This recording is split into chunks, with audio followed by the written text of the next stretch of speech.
नमस्कार साथियों। आज का हमारा टॉपिक है corporal punishment to the children. क्या बच्चों को शारीरिक दंड देना चाहिए या नहीं? इस पे बहुत सारी लंबी बहस हो चुकी है। स्कूलों में कारपोरल पनिशमेंट बैन हो चुका है। घरों में भी एक कानून है कि बच्चे को आप पिटाई नहीं कर सकते हैं। तो कानून एक अलग चीज है, लेकिन हमें एक वैज्ञानिक तौर पे और मनोवैज्ञानिक तौर पे ये जानना चाहिए कि बच्चे की पिटाई करने से क्या क्या मुश्किलात, क्या क्या दुष्परिणाम हो सकते हैं। आप और हम सोचते हैं कि इससे बच्चा सुधर जाएगा। एक सुधार का आपका सीधा दृष्टिकोण और एस्पेक्ट होता है, लेकिन 10 उसमें परेशानियां आती हैं जो कि हम नहीं जानते। तो आइए जानते हैं क्या क्या दुष्परिणाम बच्चे की पिटाई करने से होते हैं।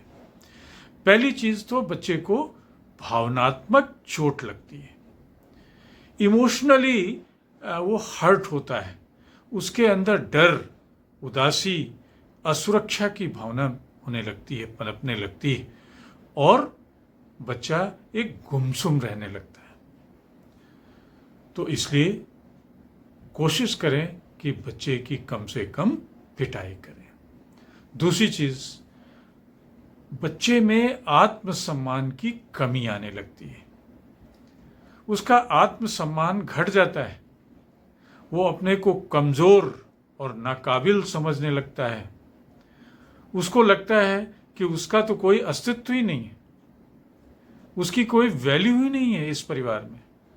और जब ऐसी भावनाएं आती हैं तो बच्चा माँ बाप से और भी लोगों से अपने को अलग थलग और कटा महसूस करने लगता है।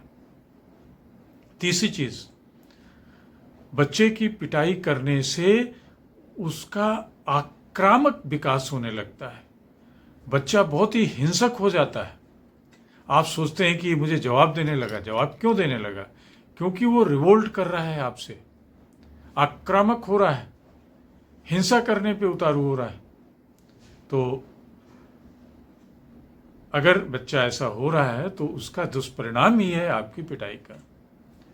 पांचवी चीज, उसके शारीरिक स्वास्थ्य पे भी असर पड़ता है। शारीरिक स्वास्थ्य कैसा होता है? शरीर पे चोट के निशान, ये तो बहुत छोटी चीज है, चोट, घाव। लेकिन सबसे बड़ी चीज उसका मानसिक आघात होता है। शारीरिक आघात के साथ साथ मेंटल आघात होता है। तो उसका जब मानसिक आघात ज्यादा होता है तो उसका शारीरिक स्वास्थ्य गिरने लगता है।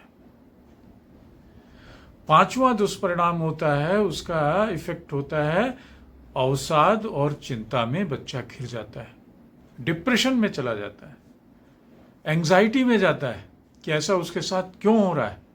वो तो अच्छा कर रहा है, उसको तो समझ में आ नहीं रहा कि अच्छा कर रहा है बुरा कर रहा है, लेकिन वो एंजाइटी में चला जाता है, डिप्रेशन में चला जाता है। और फिर आप डॉक्टर्स और साइकियाट्रिस्ट के पास लिए बच्चे को घूमते हैं। अगली चीज जो उसमें है, छठवीं जो उसमें कमी महसूस होती है, वो है उसके शैक्षिक प्रदर्शन में गिरावट। अकेडमिकली वो कमजोर होता जाता है, उसके मार्क्स नहीं आते, पढ़ने में उसका मन नहीं लगता है, क्योंकि उसको तो डर, असुरक्षा, ये सब चीजें उसके अंदर घुस जाती हैं, और जिससे वो अपने स्टडी पे फोकस नहीं कर पाता है। सातवीं चीज, उसके विश्वास में कमी आने लगती है, आत्मविश्वास में।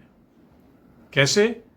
क्योंकि उसको लगता है कि उसका तो कोई पोजीशन ही, कोई रोल ही नहीं है इस समाज में, इस परिवार में। तो पारिवारिक संबंधों में उसके खटास आने लगती है। ना वो बाप को बाप समझता है, ना माँ को माँ समझता है, सबको अपने दुश्मन समझने लगता है।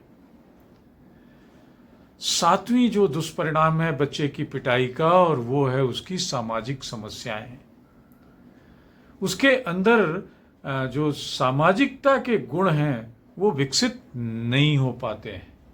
उसको दोस्ती करने में कठिनाई होने लगती है, मुश्किल होती है, क्योंकि वो सबको अविश्वास की नज़रों से देखता है। दूसरों के साथ ठीक से पेश नहीं आता है, क्योंकि उसमें डर, उदासी, असुरक्षा है। वो अपने को कमजोर और नाकाबिल समझ रहा है। आठवीं चीज, उसमें भावनात्मक नियंत्रण में कमी होती है। भावनात्मक नियंत्रण क्या है? कि अगर गुस्सा हुआ तो गुस्से पे फिर कंट्रोल नहीं कर पाता है। अगर वो खुश हुआ तो इतना खुश हुआ किसी बात पे कि जो नहीं होना चाहिए, तो उसके अंदर ये अपनी भावनाओं को कंट्रोल नहीं कर पाता है, नियंत्रित नहीं कर पाता है, ये दुष्परिणाम आता है। और आखिरी है दैट इज अनुकरण व्यवहार, मॉडल बिहेवियर। मॉडल बिहेवियर क्या, वो यही सोचता है कि मार पिटाई ही सामाजिक नियम है। जब भी आप कुछ, आपका सामने वाला आपके मन के हिसाब से काम न करे, मार पिटाई करो, तो आगे बढ़ के वो फिर क्या करता है, वैसा ही फॉलो करता है, वैसा ही बन जाता है और वैसा ही सबके साथ बिहेव करने लगता है। इवन एडल्ट और मैच्योर लाइफ में भी वो वही चीज़ें करता है अपनी पत्नी के साथ, अपने बच्चों के साथ, और बूढ़े माँ बाप के साथ भी वही चीज़ हो सकती है कि जब वो अक्षम और अपाहिज हो जाते हैं, बच्चे को तो ये मालूम है कि उसकी बात नहीं मानी गई तो उसको ऐसा करना। तो इसलिए आप स्कूल में, जैसा ये कॉर्पोरल पनिशमेंट बैन हो चुका है, घर में भी बैन कर दीजिए। कभी कभी आप सोचते हैं कि आपके जो टीचर्स थे, आपके पेरेंट्स तो आपकी खूब पिटाई करते थे, लेकिन तब ये नहीं मालूम था कि पिटाई करने से आपके जो पर्सनैलिटी का कौन सा पार्ट उसमें छुप गया है। तो धन्यवाद साथियों, याद दिला दें मेरे चैनल @Mr. Sudeep 104 को जरूर शेयर एंड सब्सक्राइब करें। नमस्कार।